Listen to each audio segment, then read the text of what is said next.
আজকের গল্প মায়ের ঠিকানা। গ্রামের শেষ মাথায় একটা পুরনো মাটির ঘর। সন্ধ্যা নামলেই ঘরের সামনে বসে পড়েন সরস্বতী দেবী।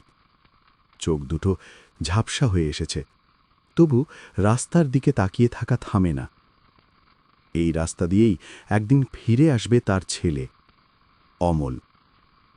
10 বছর আগে অমল শহরে গিয়েছিল কাজের খোঁজে।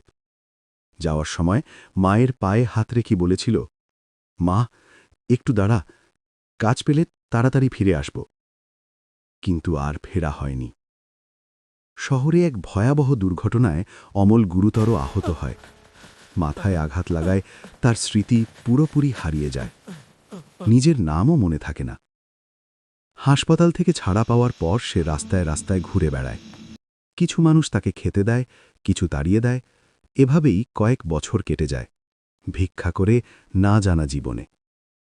একদিন আবার অসুস্থ হয়ে পড়লে লোকজন তাকে হাসপাতালে ভর্তি করে। ভর্তি করার সময় তার পুরনো জামার পকেট থেকে একটি ভাঁজ করা কাগজ পাওয়া যায়। কাগজটায় লেখা একটি গ্রামের নাম, একটি ঠিকানা, আর নিচে শুধু একটি শব্দ, মা।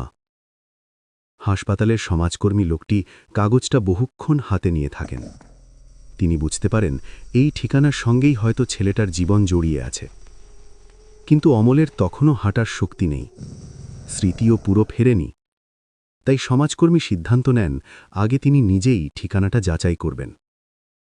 কয়েকদিন পর তিনি গ্রামে পৌঁছন। গ্রামের শেষ মাথার মাটির ঘরের সামনে দাঁড়িয়ে দরজায় কড়া নাড়েন। ভেতর থেকে বেরিয়ে আসেন সরস্বতী দেবী।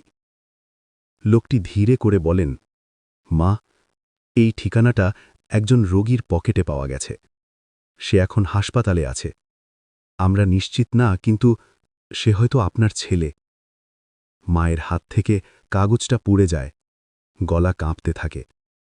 তিনি শুধু একটা প্রশ্ন করেন, সে বেঁচে আছে তো? লোকটি মাথা নাড়েন, হ্যাঁ মা, বেঁচে আছে।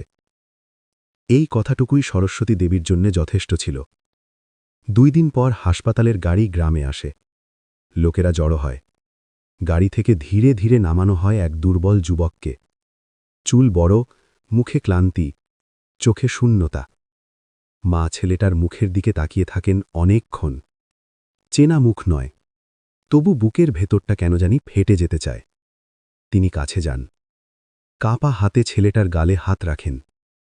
তিনি ধীরে করে নিজের আঁচলের কোণায় ছেলের চোখের জল মুছে দেন। হাতটা কাঁপছে। তারপর ফিসফিস করে বলেন, আমি জানতাম তুই ফিরবি। 10টা বছর প্রতিদিন ভাত বাড়তি রেখেছি রে বাবা। ঠান্ডা হয়ে গেলে আবার গরম করেছি। ভাবতাম আজ নয়, কাল আসবি। অমল কিছু বলতে পারে না, তার মনে কিছুই নেই। কিন্তু এই কথাগুলো শুনে বুকের ভেতরটা ব্যথায় মুচড় দেয়।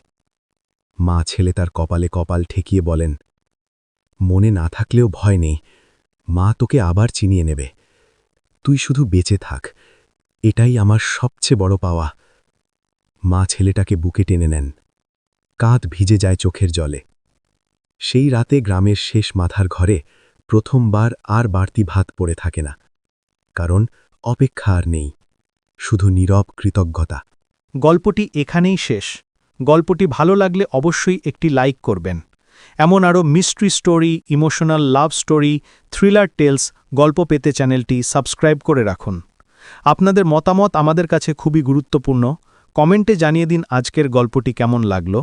আমরা প্রতিনিয়ত আপনাদের জন্য নিয়ে আসব অজানা রহস্যের নতুন গল্প। ধন্যবাদ রাত্রির গল্প ইউনিভার্সের সঙ্গে থাকার জন্য।